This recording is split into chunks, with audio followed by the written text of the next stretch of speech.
Hola curiosos y curiosos, soy JJ, bienvenidos a Ciencias de la Ciencia, ese pequeño lugar donde veremos que lo conocido es finito y lo desconocido infinito. Hoy, junto a nuestro astrofísico Josep María Trigo, nos gustaría explicar las dos teorías principales del origen del Sistema Solar. ¿Queréis conocerlas? Pues vamos a curiosear.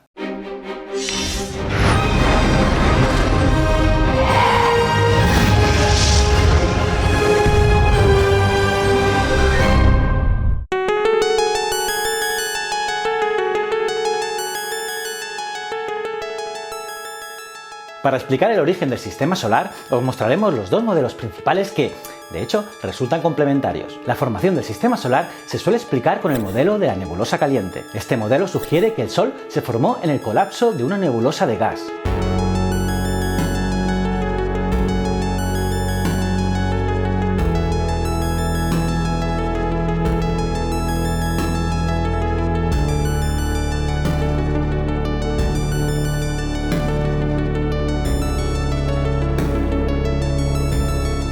Eso lo estamos observando en nebulosas de nuestro entorno, tal y como vemos en estas imágenes del telescopio espacial Hubble de la fantástica nebulosa del Águila. Y es que las nubes moleculares que pueblan las galaxias están formadas por inmensas masas de gas, que al estar sometidas a la gravedad pueden colapsar a escala local. En ese momento, como consecuencia de este colapso local, se forman las estrellas. ¿Cómo? Pues la energía potencial gravitatoria se transforma en calor por la fricción del gas cayendo a la protoestrella. Esa materia interestelar en proceso de condensación forma una nueva estrella porque en su núcleo se dan las condiciones para fusionar el mayoritario hidrógeno de su interior. Bueno, ya tendríamos la estrella. Una vez formada la estrella, la luz fluye y se encarga de barrer el gas que queda, el gas residual. En ese momento comienza a bajar la temperatura. Al decrecer la temperatura del gas que hay alrededor de la estrella, tendrá lugar la condensación de pequeños minerales de la fase vapor. De ese modo ocurre la condensación de partículas y su posterior sedimentación en el plano perpendicular del eje de rotación de la estrella. Así, posteriormente,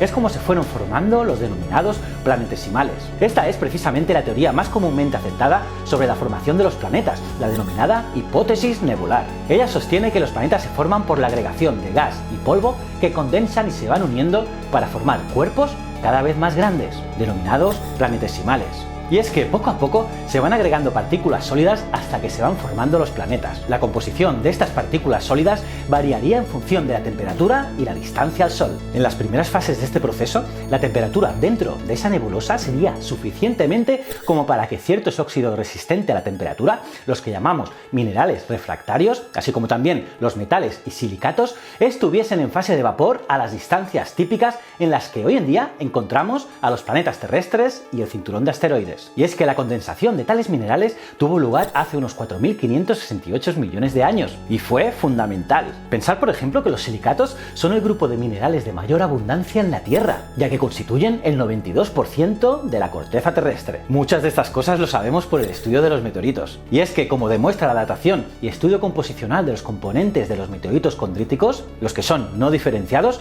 los componentes minerales que formarían posteriormente el disco protoplanetario serían condensando progresivamente al irse enfriando la temperatura de la nebulosa tras la formación del Sol en su interior. Además, en la teoría de la nebulosa caliente se pueden hacer interesantes predicciones. Eso sí, dependiendo de la presión parcial del gas de esta nebulosa. Se pueden hacer predicciones a las temperaturas a las cuales comienzan a condensarse los diferentes minerales con solo asumir que se alcanza el equilibrio. Cabe tener muy en cuenta que en las primeras etapas del Sol, en la violenta fase llamada T Tauri, los materiales del disco protoplanetario fueron procesados al ser irradiados y calentados por las intensas llamaradas solares, fulguraciones solares tremendas, unas liberaciones súbitas e intensas de radiación electromagnética con una energía brutal que aceleran partículas a velocidades cercanas a la velocidad de la luz. Este intenso viento estelar y el campo magnético asociado a estas primeras etapas del Sol permitieron que una parte de esos materiales presentes en el disco no cayesen hacia el Sol. Estos materiales viajaron más allá. Algunos acabaron almacenados en una región cerca del Sol en forma toroidal, pero otros fueron lanzados a grandes distancias hasta alcanzar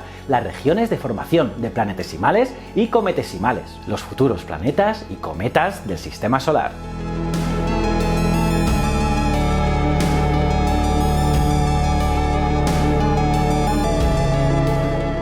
Precisamente fueron Franz Xu y su equipo los que propusieron que tanto los cóndrulos como las Sky, que recordaremos que son inclusiones ricas en calcio y aluminio, podrían haberse formado en esa región que hablamos, esta que está sometida al violento influjo del Sol. Hoy en día muchos autores piensan que si bien ese pudo ser el escenario en el que se formasen las CAI, los cóndrulos podrían haberse formado varios millones de años más tarde en ondas de choque producido por el movimiento y la fricción de los materiales en el interior del disco protoplanetario. Y es que el régimen de viscosidad turbulenta que actúa sobre el gas y el polvo nebular sería también capaz de calentar la parte interior del disco y de vaporizar aquellos materiales no refractarios que llegasen a esa región. El intensísimo viento solar provocaría la emisión de partículas refractarias a grandes distancias empujadas por el intenso viento solar, la generación de procesos de turbulencia y la consiguiente mezcla radial a gran escala de los componentes del disco protoplanetario. Tales predicciones han sido corroborados con la presencia de cóndrulos en los materiales formativos del cometa 81P Will2 que fueron revelados por la misión Stardust de la NASA,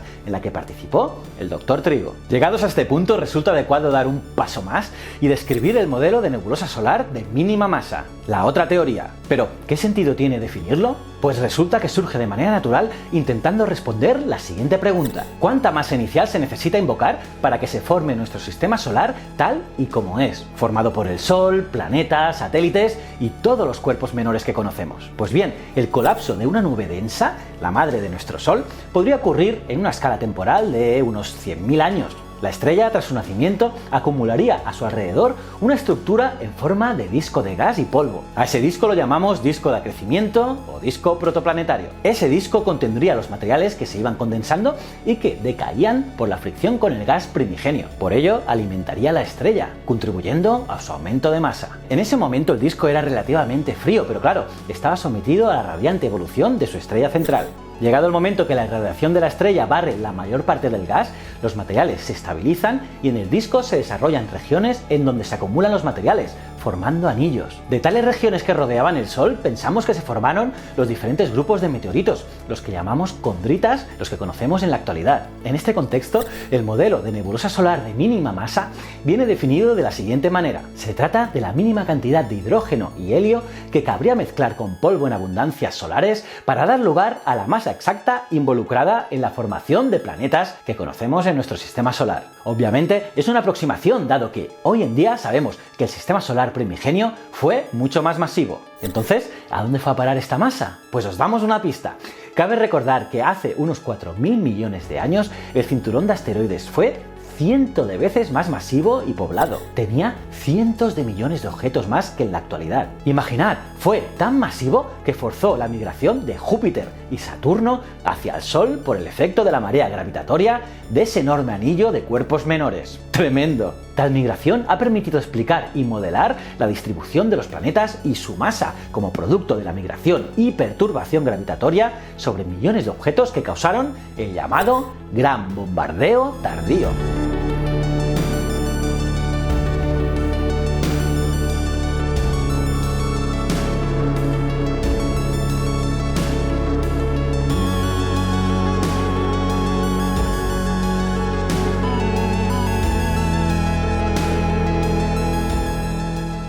Este bombardeo intenso tardío pasó hace unos 3.800 o 4.100 millones de años. En ese periodo, la Luna y otros cuerpos del sistema solar interior sufrieron frecuentes impactos muy violentos de grandes asteroides. Este periodo es el causante de la mayor parte de los cráteres que actualmente se observan tanto en la Luna como en Mercurio. Esta teoría es una explicación tanto del lento enfriamiento terrestre como de la edad de los impactos lunares. Para acabar, deciros entonces que según las estimaciones para estrellas como la nuestra, es que la masa inicial de material presente en el disco protoplanetario fue entre un 5% y un 1% de la masa del Sol. ¿Cómo os habéis quedado, curiosas y curiosos? Bueno, si te ha gustado este vídeo, dale al me gusta, y si es tu primera vez en Ciencias de la Ciencia, dale a este botón de aquí y suscríbete al canal. También a la campanita para estar al día de todas las novedades. Para acabar, os quiero recomendar seguir mis otros dos canales, Historias de la Historia y Easy Promos TV. Estoy seguro que te gustarán. Y recuerda, el conocimiento es un requisito esencial para la supervivencia. Muchísimas gracias.